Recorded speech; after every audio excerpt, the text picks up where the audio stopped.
नमस्कार। मैं सुनीता कथा मंथन में आप सबका स्वागत करती हूँ। कथा मंथन में आज सुनिए मनु भंडारी जी की कहानी दरार भरने की दरार। मनु भंडारी जी की अन्य कहानियां आपको हमारी प्लेलिस्ट से मिल जाएंगी। लिंक आपको आई बटन और डिस्क्रिप्शन बॉक्स में मिल जाएगा, आप वहां जाकर के चेक कर सकते हैं। तो शुरू करते हैं कहानी दरार भरने की दरार। मैंने घर में सबको मना कर दिया था कि जब श्रुति दी आए तो उस समय कमरे में कोई नहीं आएगा। छोटे भाई बहनों को इस बात की कतई तमीज नहीं है कि कोई भी मेरे पास आएगा तो आने वाले के आसपास वे इस प्रकार मंडराएंगे कि गोया वह उन लोगों से ही मिलने आया हो। फिर खिड़की दरवाजों के मोटे मोटे पर्दे खींच दिए, जिससे कमरे में ठंडक और नीम अंधेरा सा हो गया। इस माहौल में वे अधिक आश्वस्त होकर अपनी निजी बात तो कह सकेंगी।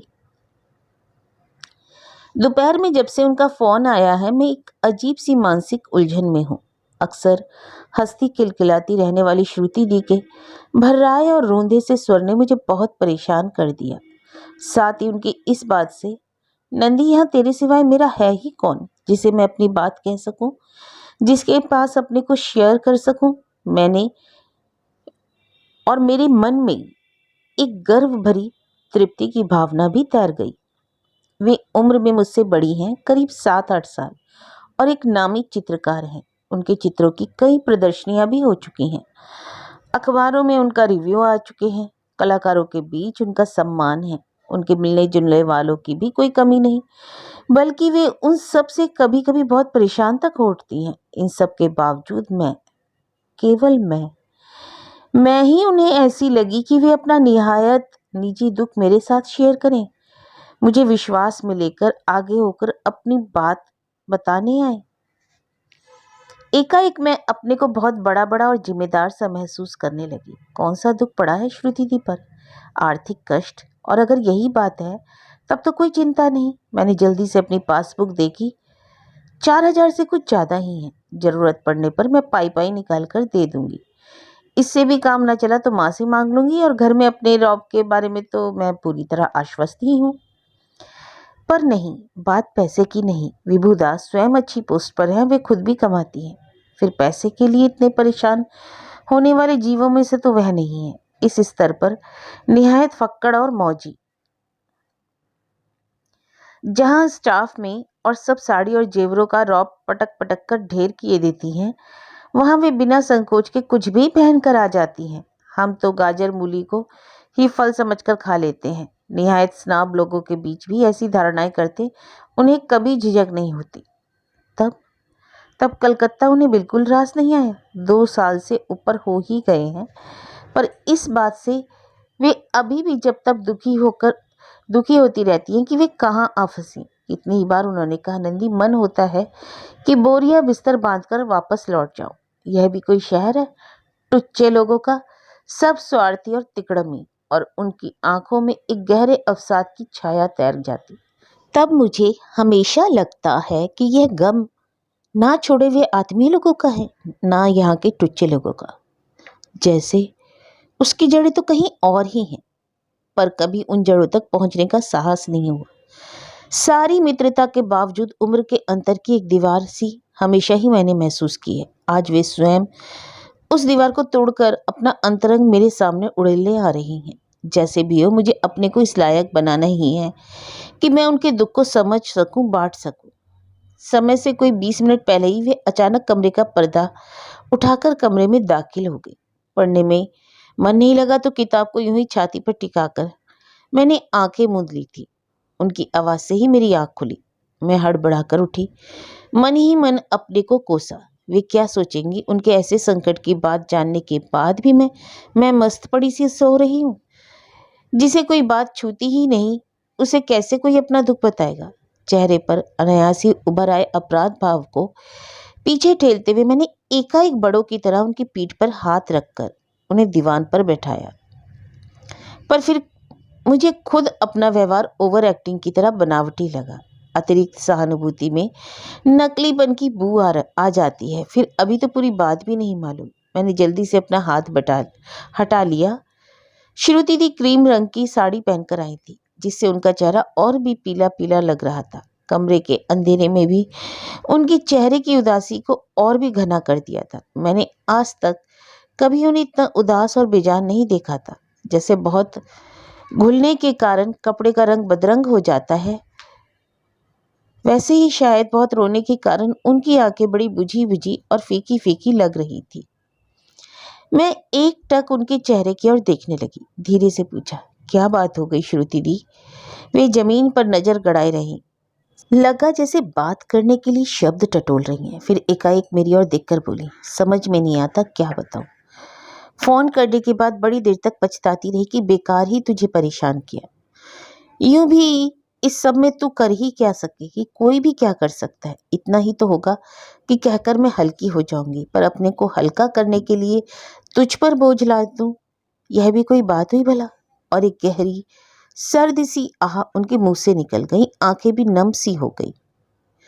क्षणांश के लिए तो मन में फिर अपना सोना कोच गया। मुझे यूं निश्चिंत सोता देखकर ही तो कहीं इनके मन में यह बात नहीं आई। बड़ी तत्परता से बोली, आप कैसी बात करती हैं? मुझे क्या परेशानी होगी भला? आपकी परेशानी कुछ भी बता सकी तो मुझे बहुत खुशी होगी। जब से आपका फोन आया है तब से किसी भी बात में मेरा मन नहीं लग रहा। आंखें मूंदकर लेटे लेटे मैं बराबर आपकी ही बात सोच रही हूँ। मेरी बात पर तो शायद ही नहीं विश्वास आएगा, पर आखिर बात क्या हुई? आप परेशान क्यों हैं? कई दिनों से तुझे सब कुछ बता देना चाहती थी, पर हर बार जब्त कर जाती। लेकिन अब अकेले अकेले मुझसे सब सहा नहीं जाता। फिर अब तो तुझसे यूं भी कुछ मदद लेनी होगी। मेरा साथ देगी ना? और बड़ी बेबस सी होकर उन्होंने मेरा हाथ पकड़ लिया। कोरों से जमे हुए आंसू गालों पर लुढ़क आए। उनके आंसुओं ने मुझे भीतर तक वेध दिया। उनकी बेबसी ने मुझे एकाएक बड़ा बना दिया। बड़े स्नेह से उनके हाथों को सहलाते हुए मैंने कहा, आप इतनी समझदार होकर ऐसे परेशान हो रही हैं? आखिर बात तो बताइए, कुछ ना कुछ रास्ता तो निकलेगा ही। यूं रो रो कर तो आप अपनी सेहत ही बिगाड़ लेंगी। 2 दिन में ही तो शक्ल कैसी बना ली है। मुझे खुद ही लगा कि बहुत ही घिसी पिटी बात मैंने कही है। फिर भी कहने के उनके अंदाज पर मुझे भीतर ही भीतर बड़ा संतोष हुआ। मैं खुद अपने को काफी मैच्योर भी समझने लगी। नंदी, लगता है अब कोई निर्णय मुझे लेना ही पड़ेगा, बल्कि यूं कहूं कि मैंने ले लिया है। स्थिति को जबरदस्ती खींचने से कोई सार नहीं। वे बात खींच खींच कर कह रही थी, और चाहे उन्होंने संबोधित मुझे ही किया हो, पर मुझे लग रहा था जैसे अपने किसी लिए हुए निर्णय को बार बार दोहराकर उसकी दृढ़ता को तौल रही है। पर कैसा निर्णय? कैसी स्थिति? किस स्थिति को खींचने की आप बात कर रही हैं? एकाएक सीधी नजरों से उन्होंने मुझे देखा, कुछ इस भाव से जैसे मेरी इस अबोधता पर उन्हें विश्वास नहीं आ रहा। मेरे यहाँ 2 साल से तो तू बराबर आ जा रही है, क्या कभी तुझे किसी बात का संदेह नहीं हुआ? मेरे और विभू के संबंध क्या कभी तुझे एबनॉर्मल नहीं लगे? उनकी नजरें अभी भी मुझ पर टिकी थी। मेरे चेहरे पर फैले विस्मय से ही मेरा नकारात्मक उत्तर लिखा था। ख्याल आया, जरूर मुझे बच्ची और निहायत मूर्ख तो नहीं समझ रही होंगी। हो सकता है अब वे अपनी कोई बात ही ना बताएं। जिसकी दृष्टि ही इतनी सतही हो, उसे अपना हमराज बनाकर होगा भी क्या? अनायास ही मन में एक हल्की सी निराशा छाने लगी।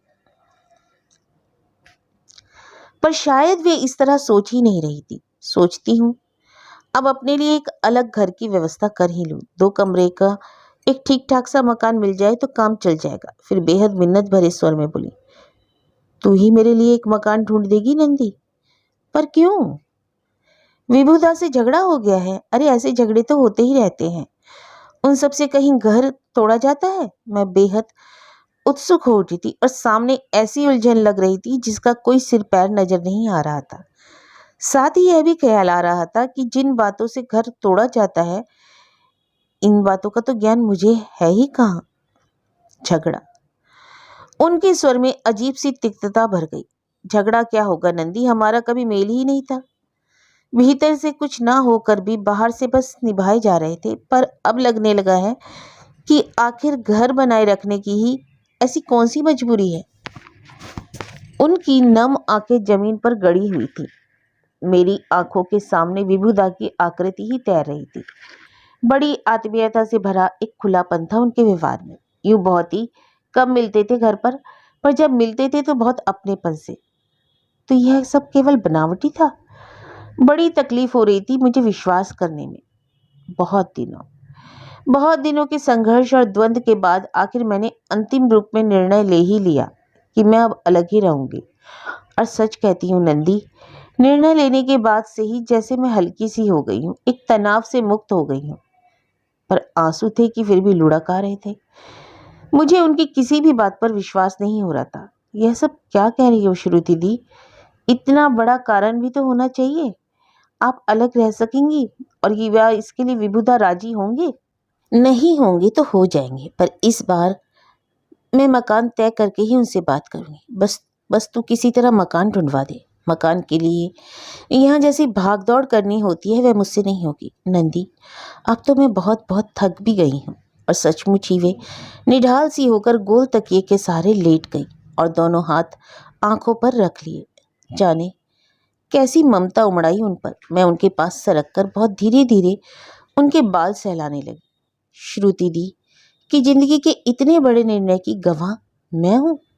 नई जिंदगी की शुरुआत करने का भार मुझ पर है। बच्चों की तरह निर्भर कर रही हैं ये मुझ पर। कितना विश्वास है इनको। मुझे अपने को इस विश्वास के लायक बनाना ही होगा। और घर में तो यह हाल है कि एक गिलास पानी भी कोई पिलाए तो प्यास मिटे। एकाएक ख्याल आया इनके पीने के लिए कुछ ठंडा मंगवाऊं। संयोग से मैं उठती उसके पहले ही पर्दे के पीछे से छोटी बहन ने आवाज दी, दीदी यह लीजिए। आवाज के साथ ही श्रुति दी उठकर बैठ गई। आप लेटी रहिए, यहाँ कोई नहीं आएगा। मैंने पहले ही सबको मना करके रखा है। अब तो कम से कम श्रुति दी समझ ही लेंगी कि बिना जाने ही उनकी बात को मैंने पूरी गंभीरता से लिया है। उन्हें तसल्ली हो जानी चाहिए। उन्होंने किसी गलत व्यक्ति को अपना विश्वास नहीं दिया है। मैंने बीच की टेबल पर ट्रे रखी। एक प्लेट में कटा हुआ तरबूज था और 2 ग्लासों में स्क्वैश। चलो ये लोग भी कभी कभी अकल से तो काम कर लेती हैं। मैं कुछ नहीं लूँगी, मेरी जरा सा भी इच्छा नहीं हो रही है, पर मैंने जबरदस्ती उन्हें खाने पर मजबूर किया। ठीक वैसे ही जैसे कभी कभी नाराज होने पर माँ करती है। मैंने सोच लिया था कि नहीं खाएंगी तो डांट लगाऊंगी। खाना पीना छोड़ने से क्या समस्याएं पीछा छोड़ती हैं, पर उन्होंने 1-2 बार कहने से ही खा लिया। खा पीकर वे थोड़ी स्वस्थ लगी तो पहली बार ख्याल आया कि शायद उन्होंने सवेरे से कुछ नहीं खाया। मन हुआ इसी पर डांट दूं। मेरा हौसला धीरे धीरे बढ़ रहा था और दोनों के बीच आज तक जो लिहाज की दूरी थी वे अपने आप सिमट रही थी। पर फिर चुप ही रही वे। अभी तो बहुत मौके आएंगे। शुरू से अपने और विभुदा के बारे में बताने लगी। वे कुछ इस ढंग से बता रही थी मानो एक बार अपना अतीत दोहराकर अपने निर्णय को जस्टिफाई कर रही हूँ। पता नहीं मेरे सामने या अपने खुद के सामने। उनकी आवाज में कटुता घुलती जा रही थी और आंखों में अवसाद भरा आक्रोश। और मेरे सामने उनकी जिंदगी के वे पहलू खुलते रहे जिनका अनुमान भी मैं 2 साल तक उनके साथ रहकर नहीं लगा सकी थी। पर अब इस नए संदर्भ में रह रहकर मेरे मन में उनके जब तब कहे हुए वाक्य, हंसते खिलखिलाते हुए एकदम उदास हो जाना, पहनने ओढ़ने या सजने संवरने के प्रति एक अरुचि, बात बात में वापस लौट जाने की बातें, जैसे इन सब के अर्थ स्पष्ट होने लगे। एक बार उनके बहुत हंसने पर मैंने टोका था तो हंसते हुए जवाब दिया उन्होंने, जानती है नंदी, वही आदमी बहुत हंसता है जिसके भीतर गहरे घाव होते हैं। तभी मुझे कभी ख्याल नहीं आया कि मैं सचमुच ही महामूर्ख हूँ, निहायत ही बच्ची। तभी तो इतने सारे संकेतों से कभी भी असली बात का अनुमान ही नहीं लगा सकी। साथ ही मन की भीतरी परतों पर कहीं हल्का सा संतोष भी कौंधा। जिन श्रुति दी को हमेशा अपने से बड़ा और श्रेष्ठ समझती आ रही हूँ, भीतर से कहीं इतनी दयनीय, इतनी पराजित है। उनकी असली स्थिति को तो केवल दया के लायक है। पर तभी मन की इन तुच्छी बातों पर मैंने भीतर ही भीतर दबोच लिया। सारी बात सुनकर जैसे अपने निर्णय पर मेरा समर्थन पाने के लिए उन्होंने पूछा, अब तू ही बता नंदी, इन सब के बाद क्या मैंने जो निर्णय लिया गलत किया? मन में पहला उत्तर तो यही उभरा, गलत। आप इतने दिन रह भी ली, मैं होती तो कब की अलग हो गई होती। पर इस बचकाने और अदूरदिशितापूर्ण उत्तर का कुछ पीछे ठेलकर बड़े सधेवे स्वर में मैंने कहा, गलत सही की बात तो मैं नहीं कहूँगी श्रुति दी, पर फिर भी इतना जरूर कहूँगी कि इस स्थिति में भी घर तोड़ना ना इतना आसान है ना उचित। निर्णय लेना आसान है, पर उसे अमल में लाना बहुत मुश्किल होगा। मुझे खुद अपनी बात बड़ी संतुलित और विवेकपूर्ण लगी। स्थिति में भीतर तक इन्वॉल्व हो पाने का नया आत्मविश्वास जागा। उसी से भरी भरी मैं बोली, आप कुछ दिन सब्र करें, थोड़ा धीरज रखें। मैं एक बार विभुदा से बात करूंगी, उसके बाद ही आप कुछ करेंगी। उन्होंने मेरी ओर इस तरह देखा मानो विश्वास नहीं हो रहा हो। फिर एक लंबी सांस छोड़कर बड़े हताश से स्वर में बोली, क्या होगा बात करके? तुझे यह निर्णय आज का लग रहा है, पर जानती नहीं इसके पीछे कितने अनखाए दिन और अनसोई रातें हैं। बहसों के लंबे लंबे दौर हैं। जब कहीं भी कुछ बाकी नहीं रहा तभी तो यह निर्णय लिया। और उनका स्वर फिर कहीं गहरे में डूब गया। एकाएक वे फूटकर रो उठी। उनका रोना मुझे भीतर तक मथ गया। मैंने उनका सिर अपनी गोदी में ले लिया, दुलार से उनके बाल सहलाने लगी। मैं चुप करा रही थी, पर रोना तो मुझे खुद भी आ रहा था। 8 बजे के करीब मैंने उनसे खाने के लिए जिद की, पर इस बार वे नहीं मानी। तब टैक्सी करके मैं खुद उन्हें घर तक छोड़ने गई। वे मना करती रहीं, पर मैंने भीतर ही भीतर जैसे जैसे तय कर लिया था कि जब तक स्थिति संभलती नहीं, उनकी हर बात का भार मुझ पर ही रहेगा। खाने के बाद रोज की तरह भाई बहन ताश खेलने के लिए बुलाने लगे। मना करने पर जिद करने लगे तो मुझे गुस्सा आ गया।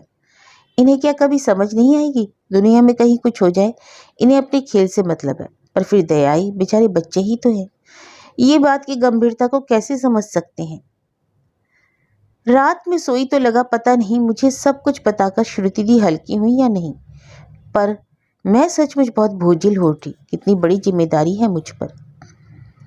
विभुदा से 6 बजे गड़ियाहाट क्वालिटी में मिलने की बात हुई। उन्होंने कहा यदि वहां भीड़ होगी तो लेक्स चलेंगे। वे स्वयं बात करने को उत्सुक लगे। आगे होकर विभुदा को बात करने का आमंत्रण दे तो दिया, पर अब बात क्या करूंगी? कहीं उन्होंने यही कहकर झिड़क दिया कि हमारा निहायत ही निजी मामला है यह, तुम बीच में पड़ने वाली कौन होती हो? तब पर नहीं, इतने रूढ़ तो वे नहीं है। सारे दिन मैं मन ही मन तर्क गढ़ती रही। क्या क्या कहकर श्रुति दी का केस रखूंगी, कैसे कैसे उन्हें कन्विंस करूंगी। कभी किसी विषय पर बहुत खुलकर उनसे बात करने का मौका तो मिला नहीं। फिर भी मैंने तय कर लिया कि मैं कतई संकोच नहीं करूंगी। विभुदा से बात करते ही पता लग गया कि वे मेरी और श्रुति दी के बीच की हुई सारी बात जानते हैं, तो श्रुति दी ने इन्हें भी सब कुछ बता दिया। जाने क्यों मुझे अच्छा नहीं लगा, फिर भी मैं विभुदा की बात ध्यान से सुनती रही। यह समस्या का दूसरा पहलू था। अपनी दलीलों और तर्कों को भरसक कुशलता से पेश करने के बावजूद उन्हें कहीं अपने पक्ष की कमजोरी का एहसास था। वे बार बार यही कह रहे थे कि श्रुति व्यर्थ जिद किए बैठी है, तुम समझाओ नंदिता, वह तुम पर बहुत भरोसा करती है, तुम पर बहुत निर्भर भी कर रही है।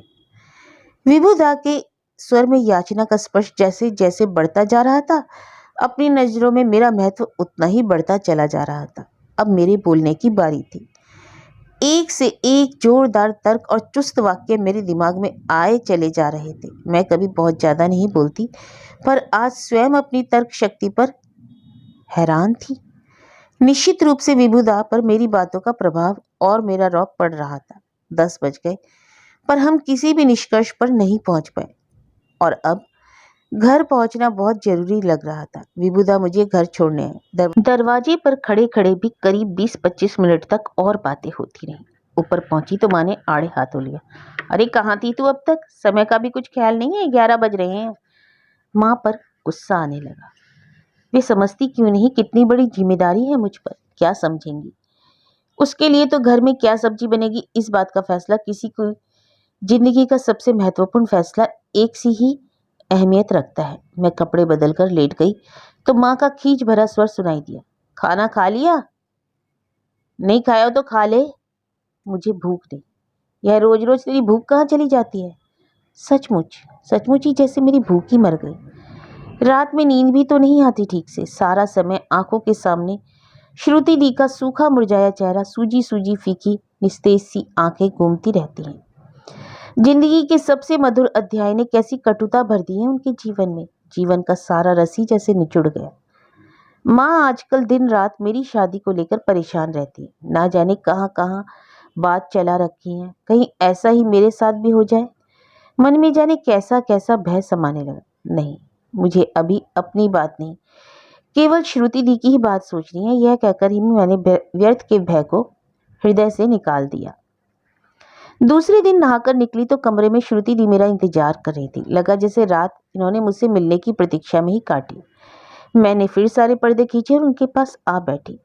मैं विबुधा से हुई बातें बता रही थी कि और उनके चेहरे पर तरह तरह के भाव आ जा रहे थे। कभी वे भवक सी पड़ती और उनकी आंखें पनीली हो जाती। फिर बड़े भीगे स्वर में बोली, तुझे परेशान कर डाला ना नंदी, तू भी क्या सोचती होगी कि कहाँ फंस गई। पर क्या बताऊं, घंटे भर भी तुझसे बात कर लेती हूँ तो जी थोड़ा सा हल्का हो जाता है, वरना मन सारे समय घुमड़ता रहता है। सवेरे 4 बजे से ही इंतजार कर रही थी कि कब दिन निकले और मैं तेरे पास आऊं। और एकाएक मुझे ख्याल आया, हो सकता है उधर विबुधा ने अभी से मुझे मिलने के लिए प्रतीक्षा करना शुरू कर दिया हो। लाइब्रेरी वाला जब किताबें लेने आया तो पहली बार मुझे ख्याल आया कि यह सब करते करते 15 दिन हो गए। इन दिनों तो मुझे जरा भी होश नहीं रहा। वही लंबी लंबी बहसें और तर्क पर बात है कि जहां की तहां अटकी हुई है। अब मैंने महसूस कर लिया कि यह दो व्यक्तित्व, दो अहंकार का झगड़ा है और ये लोग घर तोड़ने को तैयार हैं, अपना अहंकार नहीं तोड़ेंगे। यूं गलती विबुधा की है, पर महसूस करते हुए भी वे मानने को तैयार नहीं। मुझे खुद लगने लगा है कि अब श्रुति दी को अलग ही हो जाना चाहिए। और इसलिए जब उन्होंने मुझसे कहा, तू ये बहसबाजी छोड़ नंदी और मेरे लिए एक मकान तलाश कर, तर्क वितर्क करते हुए समय बीत गया तो मैं मान गई। हालांकि मन में पराजय की हल्की सी कचोट जरूर थी। विभु यह सोचते हैं कि मैं अलग नहीं रह सकती। स्वभाव से मैं बहुत डिपेंडेंट हूँ, ठीक है, पर आदमी किसी न किसी पर डिपेंड करता ही है, सो मैं भी करती हूँ, पर विभु पर नहीं। उन पर निर्भर करूंगी तो कितनी बड़ी कीमत मांगेंगे, उतना सब देने की सामर्थ्य नहीं मुझ में। फिर एक क्षण रुकी। खाने के लिए अपनी नौकरी पर निर्भर करती हूँ, जीने के लिए अपनी कला पर। फिर मेरी ओर देखकर बोली, तेरे पास ही घर मिल गया तो संकट मुसीबत के समय तुझ पर निर्भर करूंगी। विभु इस सब में आते ही कहाँ है, पता नहीं। यह सब कहकर वे मुझे आश्वस्त कर रही थी या अपने आप को। मैंने तय कर लिया, अब उन्हें मकान दिलवाकर ही रहूंगी।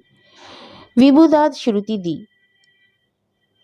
को इनकी कला को कुचलकर रख देना चाहते थे। यह सब नहीं होगा यह सब। रोज सवेरे 8 बजे से 11 बजे तक हम मकान देखते। एक दिन में दलाल हमको 10-12 घर दिखा देता। लौटते तो टैक्सी का बिल मैं ही देती। श्रुति दी बहुत बिगड़ती। 1-2 बार तो उन्होंने मुझे डांटा भी, पर वे इतनी पस्त हो चुकी कि उनसे डांटा भी नहीं जाता था। रेस्टोरेंट का या टैक्सी का बिल देकर मुझे कभी कष्ट नहीं होता, बल्कि एक उपलब्धि की ही भावना होती। मिली हुई जिम्मेदारी को सफलतापूर्वक निभाने का संतोष। आखिर मकान ठीक हो गया। घर लौटे तो श्रुति दी दीवान पर निर्जीव सी लेट गई और जैसे किसी तरह एक लंबी यंत्रणापूर्ण यात्रा के छोर तक पहुंची। एक थकान और अवसाद भरी निश्चिंतता। बहुत कहने पर भी उस दिन उन्होंने कुछ खाया पिया नहीं। चलते समय बोली, बस नंदी, अब शाम को तू ही मकान मालिक के पास जाकर किराया दे देना। कुछ कम कर दे तो बहुत अच्छा, वरना यही सही। अब मुझसे तो कुछ भी नहीं होगा। और भरसक अपने आंसुओं को पीती सी चली गई। शाम को दलाल ने बताया कि मकान मालिक बंबई गया है और 2-3 दिन बाद लौटेगा, तभी बात होगी। श्रुति दी को सूचना दी तो बड़े थके स्वर में बोली, ठीक है नंदी, जब हो जाए तो बता देना। मैंने तो सब कुछ तेरे हाथों में छोड़ दिया। पता नहीं श्रुति दी ने ये 2-3 दिन कैसे काटे, पर मुझे सचमुच समय गुजारना भारी पड़ गया। मैं अपनी जिंदगी से कटकर इन लोगों के साथ कुछ इस प्रकार जा मिली थी कि अब कुछ भी करने से में मन ही नहीं लगता था।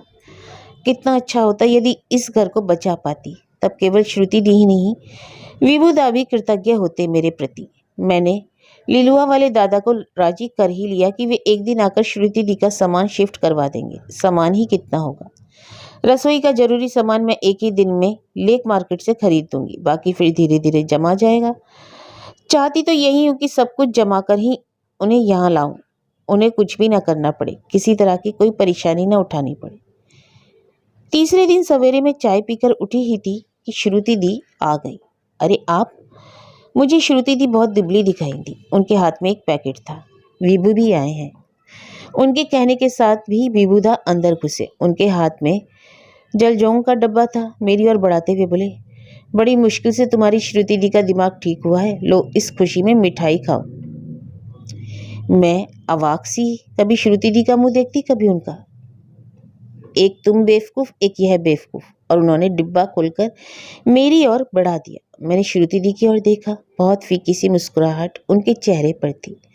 मुझे देखते देखते उन्होंने नजर फेर ली। लगा जैसे वे मुझसे कतरा रही हूँ। देखो नंदिता, श्रुति तुम्हारे लिए क्या लाई है। और उन्होंने जल्दी से पैकेट उठाकर खोल दिया। टसर सिल्की हाथ से पेंट की हुई सुंदर सी साड़ी थी। कल सारे दिन और सारी रात यही बनी है। उन्होंने पूरी साड़ी खोलकर दीवान पर फैला दी। क्या लाजवाब बनी है, पहनोगी तो बस सारे कलकत्ता में तुम ही तुम चमकोगी। मैं साड़ी की प्रशंसा करना चाहती हूँ, इस सारी बात पर प्रसन्नता व्यक्त करना चाहती हूँ, पर मुंह से एक शब्द नहीं निकलता। जाने क्यों मैं अपने को बहुत सी अपमानित सी महसूस कर रही हूँ, पर उन्हें शायद मेरे मनोभावों को जानने की फुर्सत नहीं। वे आपस में ही पूर्ण हैं। मैं तो जैसे कहीं रही ही नहीं। चलो श्रुति, जल्दी करो। और उन्होंने पीठ पर हाथ रखकर श्रुति दी को उठाया। यह सारी अदा ही मुझे निहायत चीप और चिचोरी लग रही है। अपने सारे खुलेपन के बावजूद विभुदा मुझे नम्री, चालाक और घाघ लग रहे हैं। मेरा मन वितृष्णा से भर उठा। इनके दिमाग की गर्मी शांत करने के लिए इन्हें आज दीघा ले जा रहा हूँ। लौट कर मिलेंगे। हाँ, बड़ी मुश्किल से मेरे मुंह से निकला। चलिए, अच्छा हुआ। विभुदा विजेता की तरह श्रुति दी को लेकर धड़ाधड़ सीढ़ियां उतर गए। अपने को एक तरह ठेलती हुई मैं भी पीछे पीछे नीचे आई। टैक्सी खड़ी थी। मीटर पर नजर गई तो अनायास ही सारे आंकड़े आंखों के सामने तैर गए जो मकान ढूंढने के दौरान मीटर पर चढ़े थे। भीतर बैठकर श्रुति दी ने मेरा हाथ अपने हाथ में लेकर दबाया। उस स्पर्श में कृतज्ञता, स्नेह, आत्मीयता सब कुछ था, पर मैं जैसे कहीं से सुन हो गई थी। पीछे धूल और धुएं का गुबार छोड़ती हुई टैक्सी आगे बढ़ गई। जाने क्यों मुझे लग रहा था जैसे कोई मुझे बुरी तरह चीट कर गया है। बड़े थके थके कदमों से मैं ऊपर आई। दीवान पर साड़ी फैली पड़ी थी और मुझे लग रहा था जैसे बच्चे को पहले तो कोई बहुत बड़ा आश्वासन दे और फिर एक दो टॉफी से बहलाकर चलता बने।